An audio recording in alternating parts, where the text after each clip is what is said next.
Committee say aye. Aye. Opposed say no. Ayes have it. Bill Thank you, moves on. Mr. Chairman. I get it. Brings us to item 4, Representative Lafferty. And you've got a motion. So you've got a motion and a second, and you don't have an amendment. This is House Bill 409, folks. So you're probably recognized in front of the committee.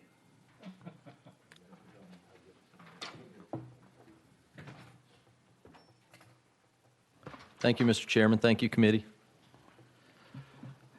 I wanted to be able to come in here and say that this is a cleanup bill because of the 409. But there's my humor for the day. That was a good. All right. That was good. Back to business. You're back. You're well, so you can't blame anything on the COVID now. That's You're right. obviously clear-minded. If I'm a little chippy today, Right. I'll blame that on the COVID. Okay. But this you all have been told about, visited from friends, talked. I've visited with just about everybody, I think, about this bill. This is a reporting bill. That's it. This is a reporting bill. 90% of everything that's in that paper already exists. 5% or 10% is all that we're looking to get out of the department and onto the record. The reason for it, I've talked to you all. There's a lot of property that's being taken from citizens of this state. And we can't go, how, where, why, show us. You can't tell me how it happens. That's a problem for me. We're legislators. We are sworn to protect, and we don't have the ability to see how it is that all of this property is being taken from all these people. It's a reporting bill, and I understand there's some testimony to be heard today. I'll pause for any questions here, and if you have any for me, or if you want to go talk to the witness, then we'll do that. Okay. Members, do we have any questions on the bill right now? I saw Representative Parkinson's hand, so I'm going to recognize him. Thank you, Mr. Chair, and thank you, sponsor, for bringing this. So this is a transparency bill, right? I suppose it could be classified that way. Yeah. You may want to classify it that way. Okay. Right. This is a transparency bill, and what it does is it just creates more transparency, for us and our citizens. And I believe that all of our members up here on the dais are for transparency, without speaking for them. And so I appreciate you bringing the bill. Thank you. Very good. Members, do we have any other questions for Representative Lafferty? I do have Elizabeth Stroker and Maggie Duncan on the list to speak, and we're about to go out of session to hear from them. So we don't have any other questions for the sponsor, and the sponsor doesn't have anything else to add before we go out of session. I'm going to go ahead and do that. Without objection, out of session.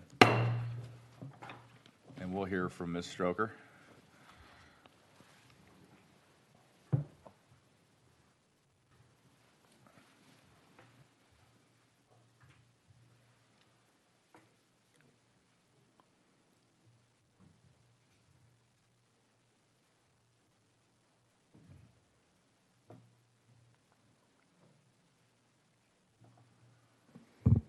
Elizabeth Stroker, Legislative Director for the Department of Safety, as well as one of our Assistant General Counsels. And I do appreciate what Chairman Lafferty is trying to do with this bill, and I know that most of you are pretty familiar with it. We did a pretty intense summer study on this back in 2019, and came to the conclusion that, and I really wish that we could do what the sponsor is wanting to do in this bill. However, it's just not doable. Some of the information in it, there are some pieces that we can do and that would be doable, but the sponsor wants to kind of move forward as is, which is great. But there are pieces that require us to track criminal convictions in regards to people who have had their property seized and then going through the forfeiture process. And those two systems do not run at the same time. They do not talk to each other, and that information is not shared. So if somebody is arrested and their property is also seized, I think the most common example is, a drug offense or something along those lines. Their criminal process is obviously going through the court system, while the property itself is going through our civil procedure side of it.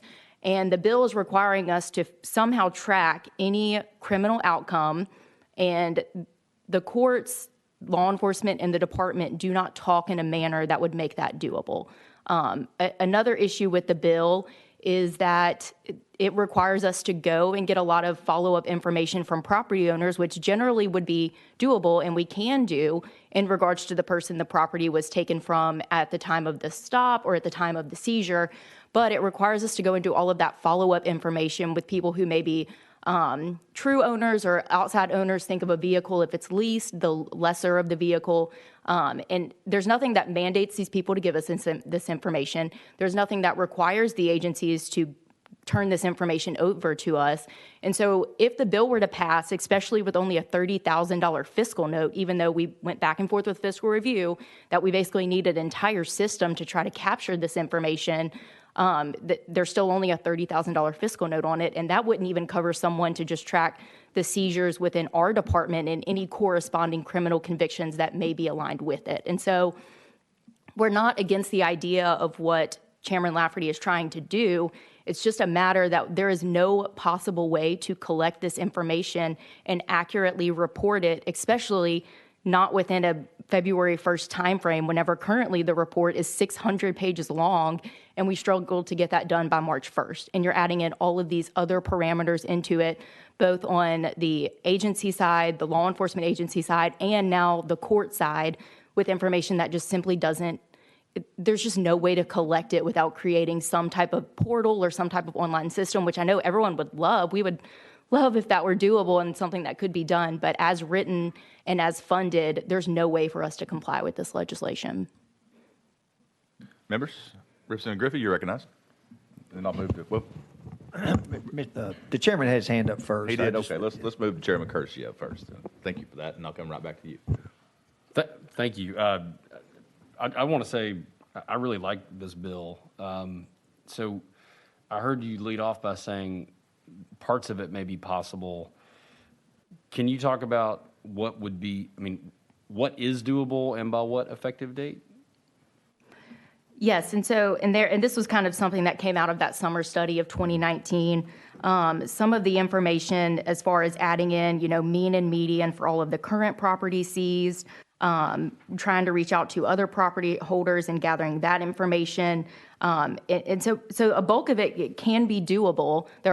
Mostly the whole front part of it. However, everything related to the courts and what's going through that criminal process with any coinciding criminal convictions, that's what's just not doable. And what we've tried to express is we would love it. We would love to gather all of that information, but especially with a February 1st turnaround with no additional revenue, no additional staff, no type of portal to gather this information, you're basically going to be asking us to track every single seizure, which I think there are annually about 7,000 with any coinciding criminal convictions, that entire process, any seizures that come through the criminal side, and then any subsequent information along with that criminal conviction with no additional people or resources at all. And that's just, we would love to do it. It's just not possible for us to do it as drafted and funded. Chairman Curcio, any follow-up? Well, I just want to say thank you for that, because I participated in that summer study, and this was one of the ideas that I think, many of us in that committee really liked, which was let's have some transparency, as was mentioned earlier, my colleague from Shelby County. So I really hoped that this was, a bill whose time had come. But I also have a bill in another committee, or actually in the Criminal Justice Committee, that deals with the EMIF fund that I thought I had worked out with F&A, and come to find out they just can't physically do it. So, as lawmakers, obviously we want to see Tennessee lead and advance, but I also know that we can't fit a square peg in a round hole. So, again, are there any parts of this at all that could run forward, or is it just something you guys need to work on further? Yes, there are, but we would have to actually sit down and try to work on it and try to pull out the pieces that are doable. But as a whole, it cannot be done. Okay. Well, thank you. And if this goes forward or doesn't go forward, I hope that we can continue to have those conversations, because I know it's very important to a lot of folks to see what's going on here. So Yeah, thank you. Absolutely. Representative Griffey, you're recognized. Thank you, Mr. Chairman. Thank you, Ms. Stroker, for being here. My question is, do you know generally, and not to exact dollar, approximately how much money the Department of Safety recovered from forfeited assets from the civil assets, say on an annual basis or last year or something like that? I don't have that with me right now, but we do have a full report that came out March 1st. I can get that, and I can get that to you. I can go pull it up, pretty quickly and give you the annual currency seized and turned over. Is it safe to say it's more than $1 million or $2 or $3 million? For our department, we're one of the lower ends of the money brought in compared to other agencies, but I would say at probably about $1 million. Okay. At least, yeah. I would say that would be a close bet. And approximately how many employees are employed with the Department of Safety? Oh, a total? 12 to 2,000 people, but again, those are mostly troopers and DL examiners. Okay. And this sort of one final question. It's my understanding at least one district attorney general wants all his asset forfeiture cases to go through General Sessions Court. If the General Assembly were to say, we're going to let our General Sessions judges hear these cases, would that solve this problem of being able to track the criminal case with the civil asset forfeiture data? Maybe, because then it wouldn't come through our department. As drafted, it's something that we have to be in charge of and we would have to track. And obviously, if that went to the full criminal procedure, then we wouldn't have any input in it outside of what our agency would be responsible for. Good. And my final comment, look, I'm sympathetic to Department of Safety, and I want, we certainly want them to have the resources and be able to do what they need to do to carry out the mission and the statutes that we ask them to do.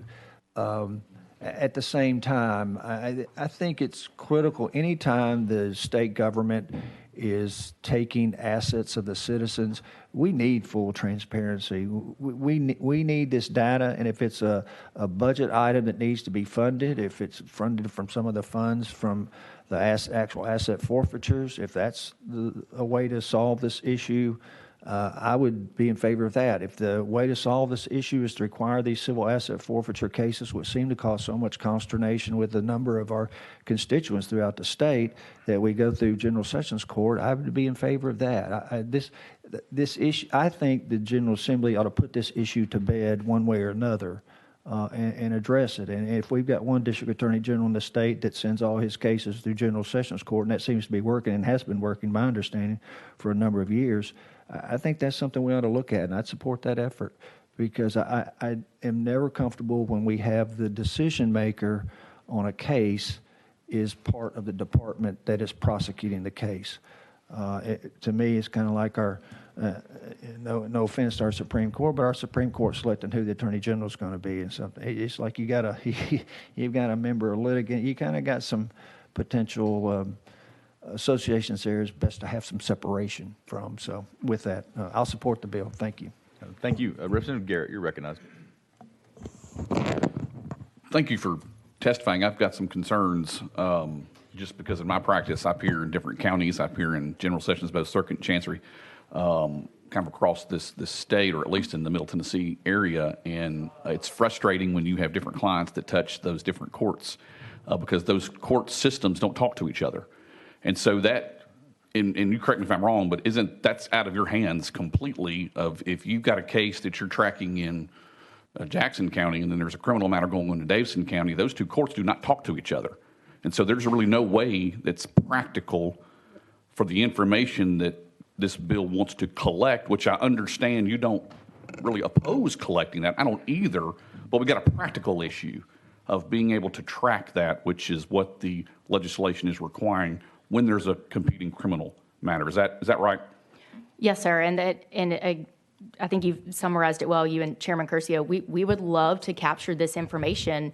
We just cannot do it, and we're asking that if that's something that you want us to do, or if you want to move it a different route, as Chairman Griffey said, that kind of be handled separately, and this is looked at as it is, and the fact that it's just not possible for us to track and report this information.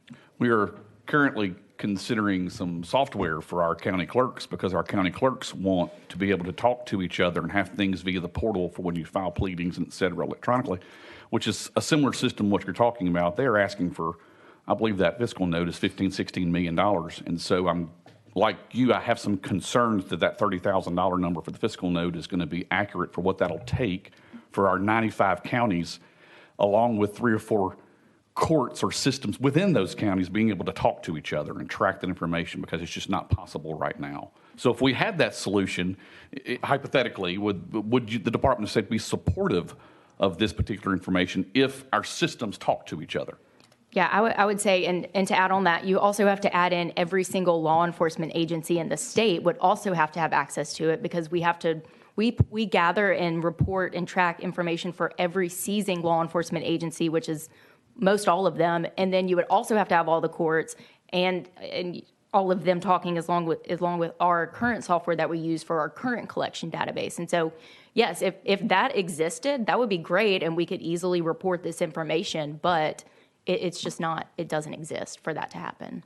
Okay. Thank you very much. Thank you. Members, Representative Parkinson, did you have a question? Yes, sir. Okay. Thank you, Mr. Chair, and thank you for your testimony. You stated that the fiscal note, there was some confusion about the fiscal note. What do you think it would actually cost to, what do you think that fiscal note should be? At our calculations, we submitted around $1 million to $2 million in a fiscal note, because we've got to create an entire online portal system for all of the courts and agencies to talk to each other. Okay. Yeah, you're recognized. Go ahead. Thank you, sir. And fiscal came back with $30,000.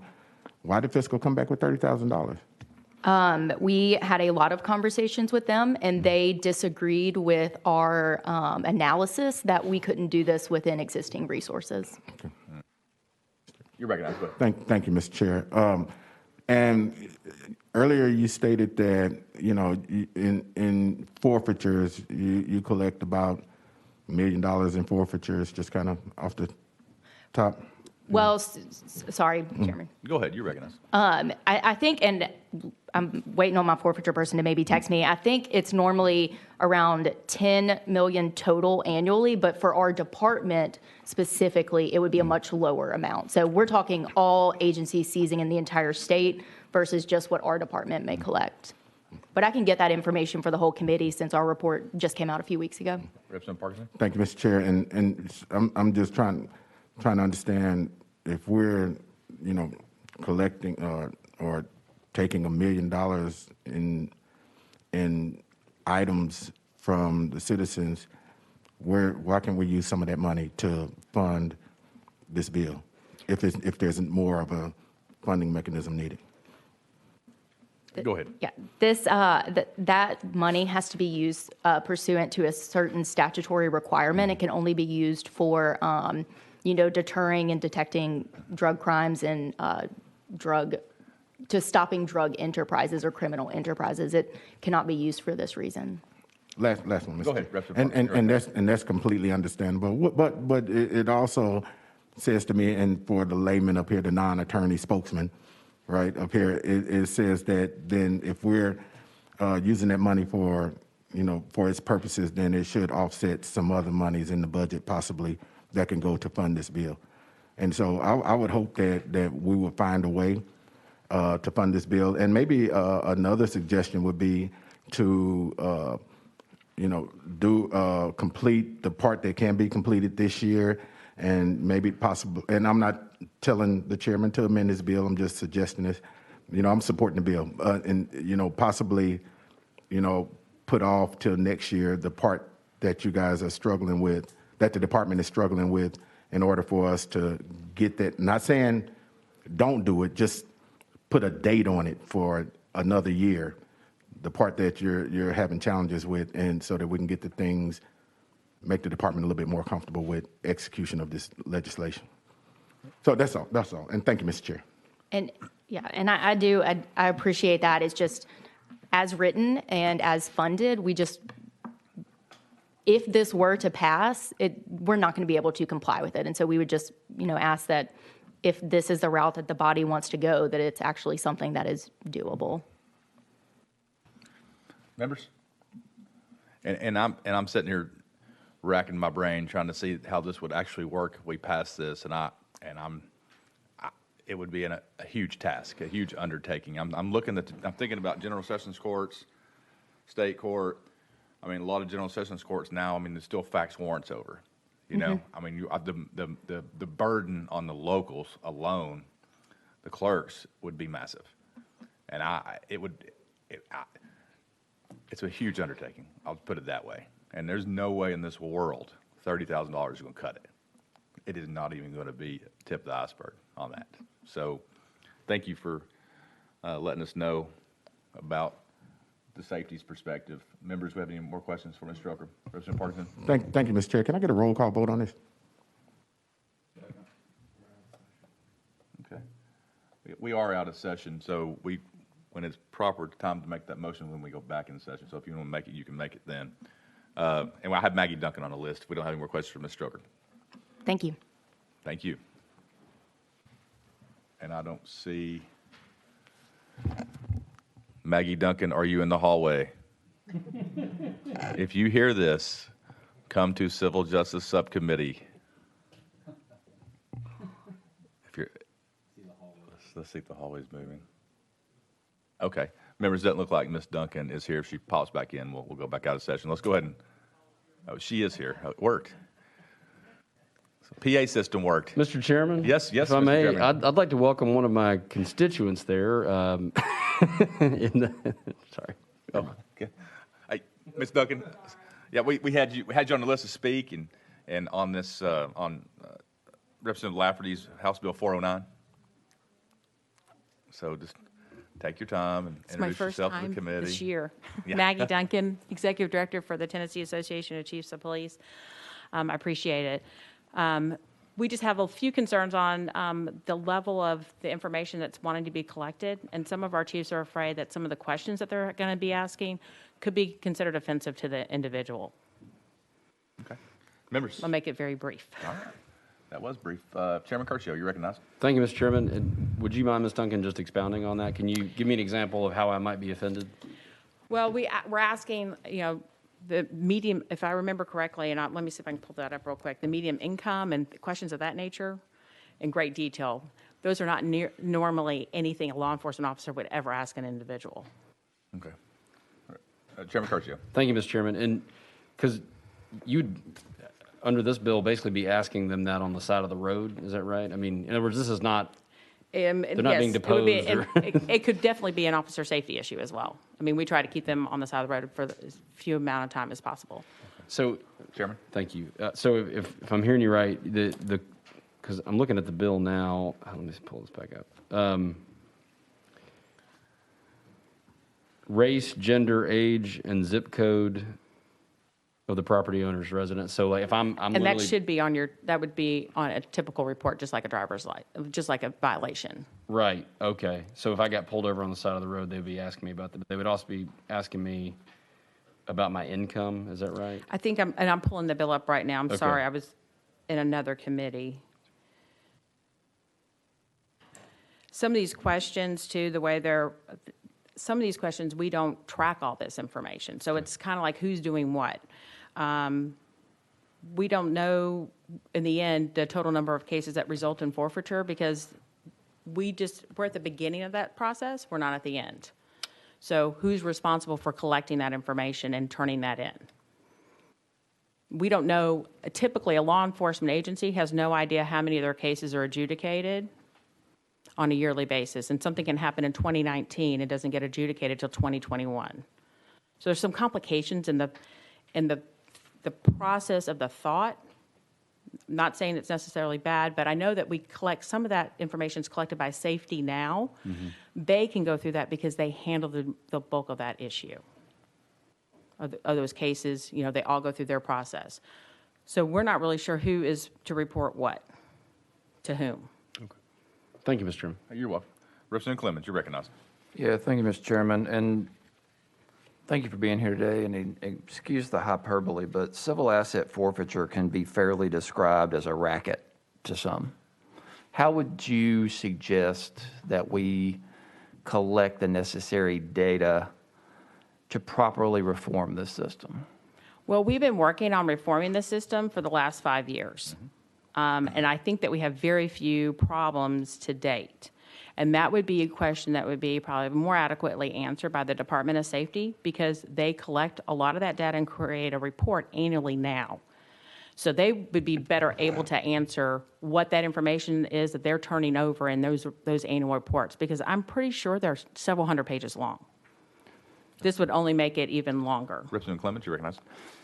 Yeah, thank you. I appreciate that. And, the problem is we just consistently get, we can't do this, we can't do this. And y'all are the ones actually in the field who know what can be done. And so that's the reason for the question. Yeah, and so here, keep this in mind. Like, one of the questions is the total value of property. That's not really, we take it in place. I guess they put a value on it, but a lot of that all happens through the process with the administrative law judge, depending on how it goes through that system, through the Department of Safety. That's all handled through the Department of Safety. Department of Safety, you have to turn all the paperwork in, and they can deny it, and then everything's returned back. So there's a lot more to the process than we just collect all this, we seize all this property, and there's not, then we wait, it's a year before you go to court. They go through an administrative law judge, and a lot of this gets all ironed out in a much quicker fashion. And that's why I was saying, not to be trivial, but that the Department of Safety would be much more inclined to give you a more appropriate answer that would probably fulfill your question. All right, thank you. Thank you. Members, Representative Griffey, you recognize. Thank you, Mr. Chairman, and thank you, Ms. Duncan, for being here and your service to the state of Tennessee and law enforcement. Let me ask you this. If the language of the bill was amended to say that the Department of Safety shall report any and all information, make the best good faith effort of values and proceeds and all that for the data that they already collect, wouldn't that be doable? Wouldn't that get us pretty much, 90 yards down the field? I think that's a lot of what we already do. I would definitely say, but safety, where they can literally tell you every single thing that we're collecting right now, because they've got that in a format. But some of these where we're going to talk about the total mean and median of the amounts of time for cases and the date they were opened, it just seems like that's an awful lot of work for somebody to do. That I'm not sure we're looking for an answer for a problem we may or may not have. That's what we're searching for something. Representative Griffey. Thank you, Mr. Chairman. Let me ask you this: if the bill was amended to essentially give the Department of Safety additional time to start gathering this, because look, I know this pulling data together takes time, and physical review is estimating 33. Look, with the amount of money and the number of employees, Department of Safety, I got to believe, and I know there's designated attorneys and caseworkers and people that handle these cases for the Department of Safety for civil asset forfeiture. And if we said, look, do the best good faith effort you can, and we got rid of some of this language about median values and all that stuff that are included in the amendment, and just went with the top 16 things that are listed for the bill. This stuff seems pretty straightforward to me. The number of seizure cases open, number of seizure cases where an arrest was made, total number of cases resulting in forfeiture, the type of property seized under forfeiture proceeding provisions and the total of each type, the amount of currency seized, the amount of currency forfeited, the total number of cases resulting in a default by the property owner, the total amount of currency forfeited as a result of settlement, total number of cases which resulted in a settlement, total amount of currency forfeited as a result of settlement, total amount of currency returned to the property owner as a result of the settlement, total number of cases resulting in a hearing, total number of hearings resulting in forfeiture of assets, total amount of currency forfeited as a result of the disposition by hearing, total amount of currency returned to the property owners as a result of disposition by hearing, and how proceeds derived from forfeited assets are used by the department, and the information, any item, another item requested by present law regarding the proceeds from forfeited assets are used must be made accessible to the public. It seems like to me that I've had some limited experience with civil asset forfeiture cases. Most of this data is probably, if you limit it to those 16 items or above, most of this stuff is probably already kept by the Civil Asset Forfeiture Division and the hearing judges and case dispositions. Is that a fair assessment on my part? Ms. Duncan, you recognize. I would add, again, the Department of Safety is collecting a great deal of this data. They can provide you with that list. They also create an annual report where a lot of all the top part of those questions or the line items that you're asking about are in place. I think when we get down into some of these where we're talking about the nitty gritty of some of these, the mean and median of the numbers, I mean, it tells you how much is currently, the grand total of what was collected. They even can tell you by agency what's collected. They're also audited by, agencies are audited by the comptroller's office. So there's a comptroller's report, if I remember correctly, regarding each agency, and then they also have to follow all these rules on how to spend the asset forfeiture. There's limited things that you can use it for. So I'm not sure that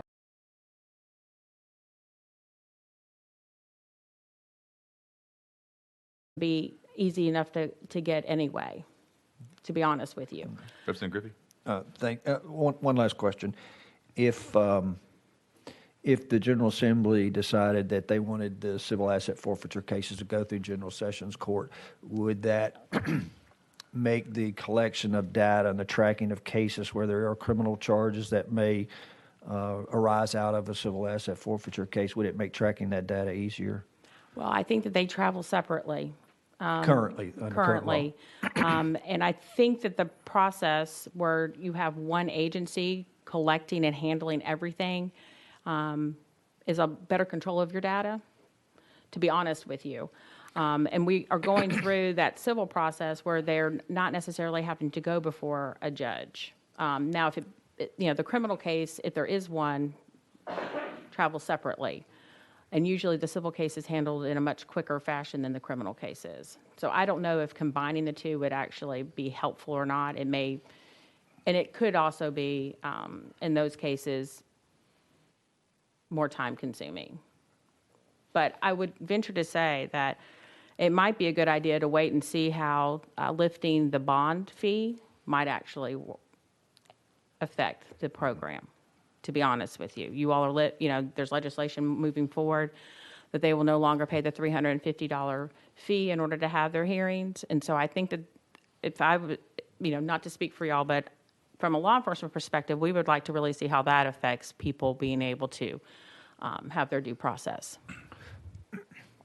Representative Griffey? Is it fair to say the department probably anticipates a greater number of cases and proceedings with the removal of the bond requirement? It's very possible. Again, I wouldn't want to speak for the Department of Safety, but it's very possible. But, law enforcement spends a lot of time based on what you guys do up here, self-correcting, and sometimes overcorrecting based on, you all may set a minimum and we try to go above that to make sure that we aren't doing something wrong. So as with anything, as we've worked on this bill for the last 5 or 6, this program for the last 5 or 6 years, we've really tightened up a lot of things, and we've really seen a lot of those numbers drop. So we have a lot fewer issues, I believe, at this point. Thank you. Thank you, Mr. Chairman. Thank you, Ms. Duncan. Yes, sir. Thank you. Chairman Curcio, you're recognized. Thank you, Mr. Chairman. And I just want to say, I think we've heard a lot of questions. I know my good friend from Davidson County, Shelby County, and Perry County had questions, and the response was we maybe needed to hear from safety again. So I was just going to suggest, and I know there was also a question from my good friend from Shelby County about how much the department itself has actually seized last year as opposed to the overall number. I bet Ms. Stroker's had the opportunity to look at those things. Would it be okay to bring her back up? Since we got a lot of questions for her. That'd be great. Any other questions for Ms. Duncan? Okay. Thank you so much, Thank you Chairman. so much. Thank you. Ms. Stroker?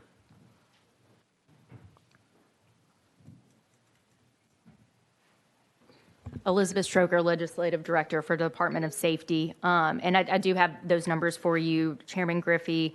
The department itself seized approximately $155,000 in cash seizures last year. So we are one of the lower agencies when it comes to the total number of money seized or cases. And so that's just what we had ourselves through THP. But we are responsible for all seizures within the entire state, but that's just for the THP specific seizures. Very good. Members? Representative Parkinson? Thank you, Mr. Chair. Just a quick question. Okay, but does the department benefit from all of the seizures statewide? No, sir. So the seizures come through the department for all seizing agencies, so all law enforcement agencies, to have, an unbiased party reviewing the cases. And that, if it is forfeited, that goes directly back to that seizing agency. We only receive what THP receives. Thank you. Very good. Representative Clemens? Yeah, thank you, Mr. Chairman. So you heard my question to Ms. Duncan. They're merely carrying out and working within a system that exists, no fault of their own. They have their policies, they have the system, they're operating within it. We have the opportunity to reform that system. And I think, as was pointed out, it's been discussed for years, probably ever since I've been up here, past 7 years, more or less. So what is the department's solution to address the concerns that have been raised year after year on this issue? Yes, sir. And thank you, Chair. Sorry. Go ahead. And Mrs. Duncan is right.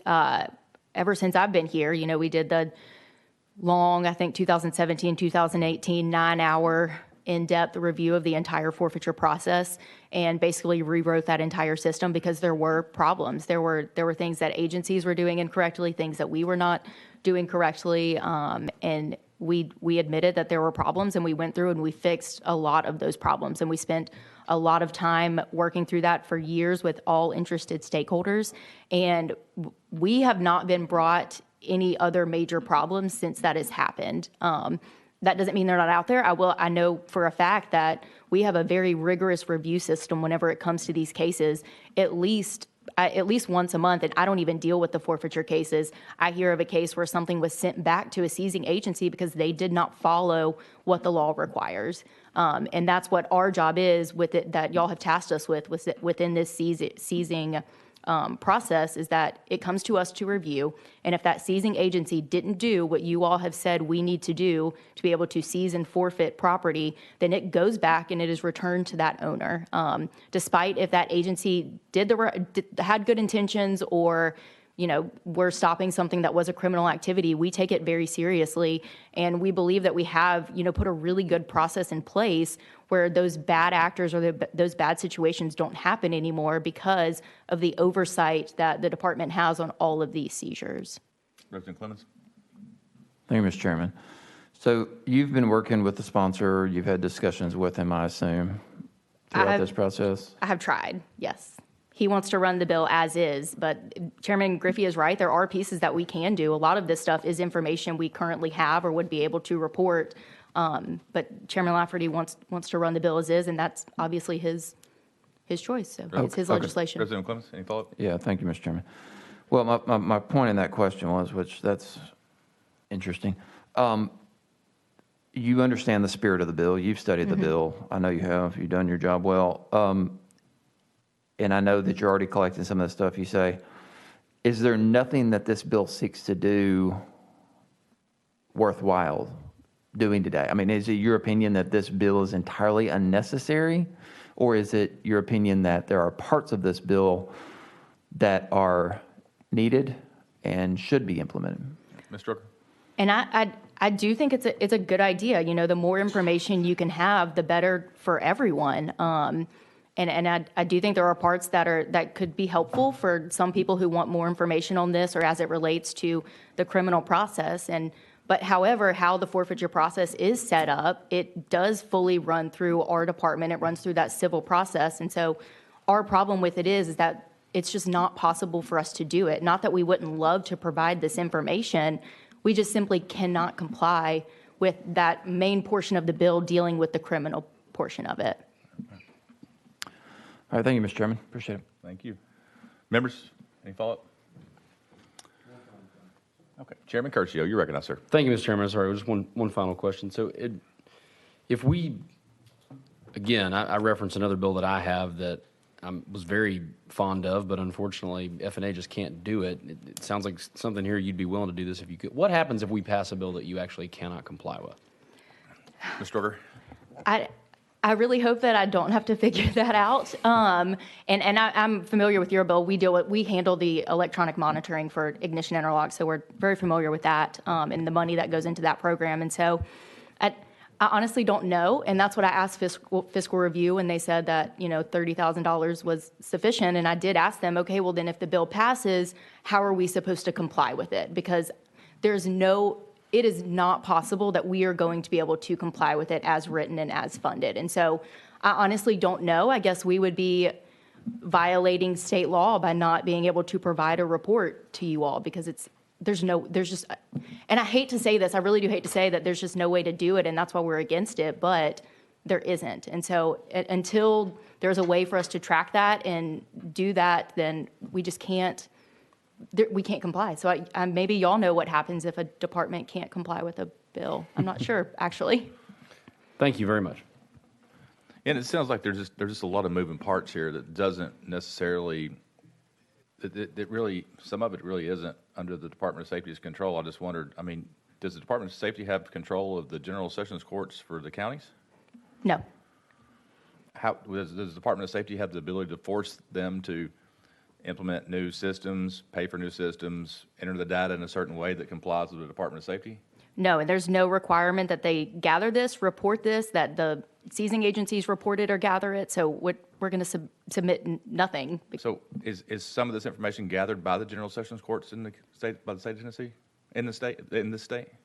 Possibly. I'm not sure. You may have to ask them, but maybe. As far as I'm sure they have records of people who, have a criminal conviction or go through the criminal process, but tying it to a seizure, I don't believe that exists, but they may be able to answer that better. Okay, I'm just trying to connect. I'm trying to figure out what dots need to be connected to make this work. Yeah. Okay. All right, members, any other questions for Ms. Stroger? Representative Parkinson, you're recognized. Thank you, Mr. Chair. And maybe I'm out of order, but I'm going to ask that the member roll this bill when we come back in the session. Okay. Okay. If you'll recognize me first. I'll recognize you as soon as we you, go back into session. How about that? All right. Anything else? Any additional questions or comments from Ms. Stroker? Okay. You've been very helpful. Thank you so much. All right. Without objection, we're going to go back into session, members. Okay. All right. And as promised, Representative Parkinson, you're recognized. Mr. Chairman Lafferty, do you mind rolling the bill for a week or so we can get it worked out? Because this is a good bill. I don't want to see it go down the tube. It does sound like there's some middle ground here. Not necessarily, I wouldn't even say middle ground, but it does sound like there's some ground that could be covered here. But it also sounds like we need to investigate and figure out what we need to shore up with the locals in order to be able to communicate with the Department of Safety. And then it sounds like everybody wants to do this. I didn't see anybody say, hey, I don't want to do this. I just heard, well, we just can't. It's just impossible for us to comply with the law.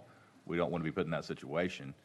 I think every member on this committee wants to be transparent and provide more transparency and as much as possible to the public. Treat people fairly. So with that said, Representative Clemens.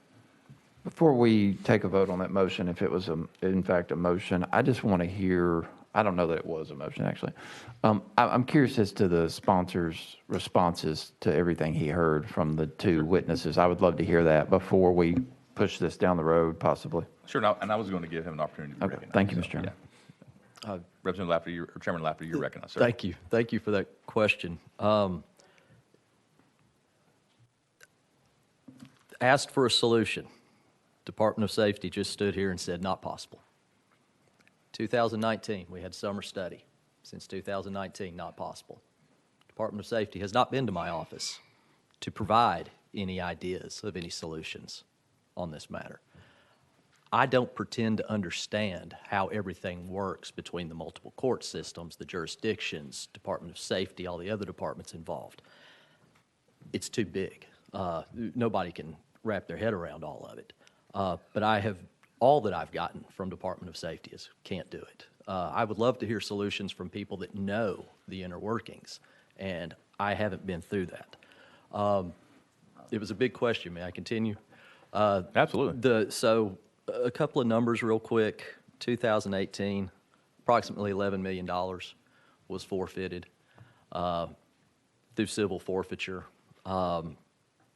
If you start breaking those numbers down, which IJ has done for me, thank you, IJ, it's about $750 a pop that you're talking on average there. We're not taking down drug kingpins with this.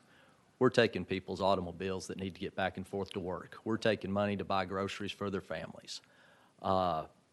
Now, do I have the evidence to back that up? Nope, can't be done. That's what I keep hearing, can't be found out. But when you dig into the numbers, it looks messy. It doesn't look clean. And taking property from people without due process crawls all over me. It just, anyway, sorry, I'm getting a little emotional about this part here.